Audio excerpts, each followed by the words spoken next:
ఓం శ్రీ స్వామియే శరణమయ్యప్ప. భగవద్బంధువులందరికీ కూడా విజ్ఞప్తి. సనాతన ప్రచార సమితి వారు అంతర్జాతీయ భగవద్గీత ఉత్సవం పేరిట నవంబర్ 16వ తేదీ ఉదయం 5 గంటల నుంచి సాయంత్రం 6 గంటల వరకు నాంపల్లిలోని పబ్లిక్ గార్డెన్స్లో 10,116 మందితో సామూహిక భగవద్గీత పారాయణం చేయడానికి సంకల్పించారు. ఈ కార్యక్రమం విధి విధానాలు మనకు తెలియజేయడం కోసం అని చెప్పి రేపు అనగా మే 10వ తేదీ శనివారం ఉదయం 10 గంటలకి మన జగద్రక్ష శ్రీరామశాస్త అయ్యప్ప స్వామి దేవాలయానికి వచ్చి 11:30 గంటల వరకు వారు భగవద్గీత పారాయణం చేసి దాని విధి విధానాలు మనకు చెప్తారు. నవంబరు 16వ తేదీన జరిగే ఈ 10,116 మందిలో మనం కూడా భాగస్వాములై మన జన్మ తరింప చేసుకుందాం.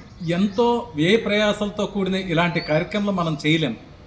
ఇలాంటి కార్యక్రమాలు చేసేవారికి మనం చేయూతనిచ్చి మన సహాయ సహకారాలన్నీ అందించి మన జన్మ చరితార్థం చేసుకుందాం. కాబట్టి అందరూ రేపు ఉదయం 10 గంటలకు వచ్చి మన దేవాలయంలో ఈ విధి విధానాలు తెలుసుకొని నవంబర్ 16వ తారీఖు కార్యక్రమంలో పాల్గొంటారని కోరుకుంటూ మీ ప్రసాదాల గురుస్వామి. స్వామియే శరణమయ్య.